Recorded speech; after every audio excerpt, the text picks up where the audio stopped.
আমন্ত্রণ জানাচ্ছি ১ মিনিটে আজকের বাংলাদেশে। সাথে আছি আমি তাসলিমা তিথি। ৬ জুন বাজেট দেব, বাস্তবায়নও করব বলেছেন প্রধানমন্ত্রী। শনিবার থেকে বৃষ্টি হতে পারে।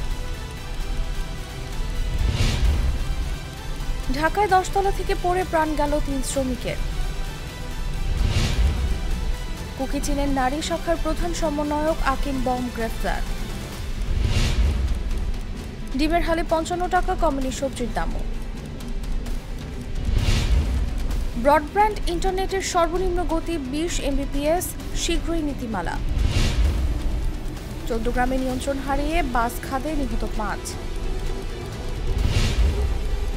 সরকার দেশে নব্য বাকশাল কায়েম করেছে বলেছেন ফখরুল।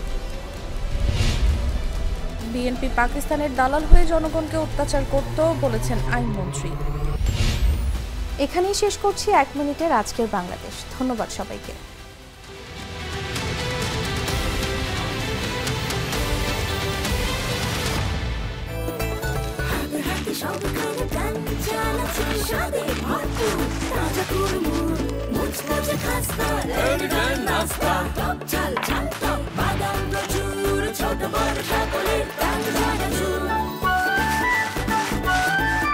স্বাদে ভরপুর প্রাণ চানাচুর।